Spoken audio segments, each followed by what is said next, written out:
Friends, good morning आणि सर्वप्रथम श्री स्वामी समर्थ। मी तुम्हाला आज हा व्लॉग जो करते आहे तो एक सिक्रेट आहे, जे की माझ्यासाठी फर्स्ट टाइम मी एक्सपेरिमेंट करणार आहे। ते सिक्रेट तुमच्या लोकांना तर ते माहिती असेलही, पण हे सिक्रेट आज मी स्वतः एक्सपेरिमेंट करून त्याचा उपयोग होतो की नाही हे पाहणार आहे। So let's go. तुम्हाला हे सिक्रेट विचारात पडला असाल की नक्की कसलं सिक्रेट काय म्हणते, तर सांगते तुम्हाला। ज्या वेळेला आपण 4 दिवस 8 दिवस कुठेही बाहेर ट्रिप प्लॅन करतो, गावी जातो। आता तर तुम्हाला माहिती आहे जसा की गणपतीचा सीझन आहे, तर बहुतेक लोक गणपतीमध्ये आपल्या गावी कोकणात जात असतात। काही लोकांचे गणपती मुंबईत असतात। तसेच आज आम्ही सुद्धा आमच्या गणपतीसाठी बदलापूरला चाललो आहोत। तेही गौरी विसर्जनपर्यंत आमचा गणपती आहे। सो 6 दिवसांचा आमचा हा हॉलिडे प्लॅन आहे। तर अशा वेळेला एक मोठं टेन्शन असतं की आपल्या घरामध्ये आपण इतके सारे प्लांट्स लावतो, झाडं लावतो आणि त्याची एवढी छानशी पाणी वगैरे घालून नेहमीप्रमाणे आपण त्यांची मस्त काळजी घेत असतो। पण अशा वेळेला एक टेन्शन असतं की आपण आता 6-7 दिवस बाहेर जाणार, मग आपल्या झाडांना पाणी कोण घालणार, त्यांची काळजी कोण करणार। काळजी करण्याचं काहीच कारण नाही। जसं की मी आता हा एक्सपेरिमेंट नवीन आहे म्हणून मी करते, तो देखील मी असाच युट्यूबवर बघून त्याच्याकडनं ऐकून स्वतः करण्याचा प्रयत्न करते। सो ज्या लोकांना माहिती नसेल त्या लोकांपर्यंत जर हा माझा व्हिडिओ पोहोचत असेल तर त्यांना देखील ह्याचा उपयोग नक्कीच होऊ शकतो। So let's go. मी तुम्हाला आता दाखवते मी नक्की काय करणार आहे। सो माझा हा व्लॉग आवडला असल्यास लाईक, शेअर आणि माझ्या चॅनलला सबस्क्राईब करायला विसरू नका। बाय। फायनली आपण ही प्रोसेस आता स्टार्ट करतो। तर काहीच नाही, आपल्याला फक्त अशा पाण्याच्या वॉटर बॉटल लागतील। आपल्या घरामध्ये पेप्सी, थम्सअप, कोको कोला ज्या कुठल्या कोल्ड्रिंक्सच्या मोठ्या मोठ्या बॉटल असतील त्या तुम्हाला जपून ठेवायच्या आहेत। आपण त्यांना असं आपल्याला असं वाटतं काय करायचं ठेवून आपण टाकूनही देतो। सो तसं न करता त्या बाटल्यांचा तुम्ही स्टॉक घरी करून ठेवू शकता। त्याचा उपयोग आता माझ्याकडे जास्त बॉटल नव्हत्या, सो मी आज या छोट्या बॉटलने, बिस्लरीची छोटी बॉटल आहे त्याच्यामध्ये मी पूर्ण पाणी भरून घेतलेलं आहे। आणि तुम्हाला एक अशी सुतळ घ्यावी लागेल जी अशी कॉटनची असते आणि खूप पातळ असेल तर ती एकदम बेस्ट, कारण घट्ट आपली जाड अशी सुतळ असेल तर त्याचा इफेक्ट हा पटकन संपून जाईल।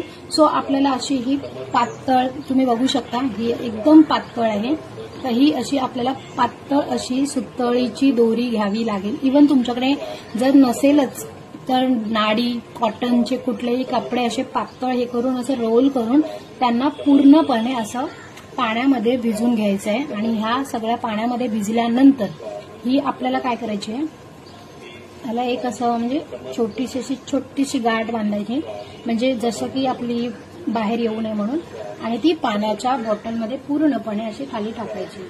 बघू शकता ही पूर्ण दोरी पूर्ण अशी पाण्यामध्ये टाकली आहे आपण, आणि ती ऑलरेडी ओली असल्यामुळे ती ऑलरेडी भिजलेली आहेच, तरी पण आपण ही भिजून ठेवली।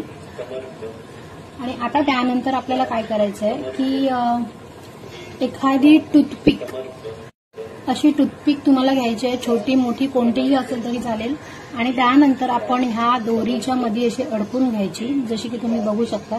म्हणजे तुम्हाला कळेल की आपला हा एक्सपेरिमेंट काम करतो आहे की नाही। ओके।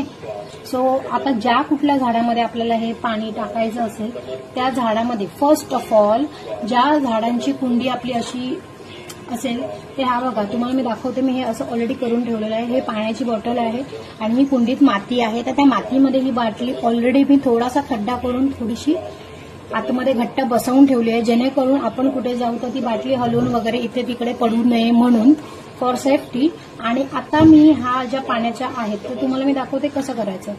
तर हे आपण ही जी काठी ज्या झाडामध्ये तुम्हाला घालायची आहे त्या झाडामध्ये ही तुम्ही अशी लावून बघा दाखवतो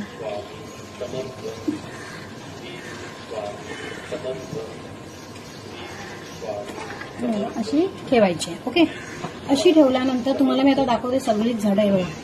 अशी ठेवल्यानंतर तुम्हाला आता हे संपूर्ण कळत असेल की मी काय केलंय। आता तर फ्रेंड्स, तुम्ही पाहू शकता की ही ट्रिक 100% वर्क करते आहे. जसं की तुम्ही बघता आहे ना, एकदम पातळची सुतळ असल्यामुळे ही पाणी एकदम थेंबे थेंबे, जसं की तुम्हाला माहिती आहे की आपण शेतामध्ये ठिबक सिंचन पद्धत यूज करतो, त्याच प्रकारची ही ट्रिक आहे. सो तुम्हाला जर कुठे जायचं असेल तर ही ट्रिक नक्की यूज करून तुम्ही आपली झाडं वाचवू शकतात, जेणेकरून ती सुकणार नाहीत. म्हणजे 5-6 दिवस तरी आपल्याला ह्या झाडांचं टेन्शन राहणार नाही. आणि अशा पद्धतीने हे ठिबक सिंचन आपण करून तुम्ही बघू शकता की आपली झाडांची माती ही कंटिन्युअसली ओली राहते आणि ओलावा राहिल्यामुळे माती ही ओली राहून आपली झाडं खूप छान अशी वाढू शकतात.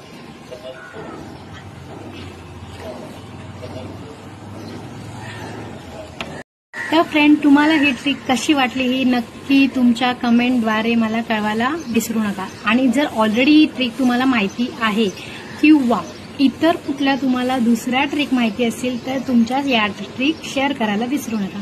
So bye, have a good day. चॅनलला सबस्क्राईब केलं नसाल तर आवर्जून माझ्या चॅनलला सबस्क्राईब करायला विसरू नका. बाय.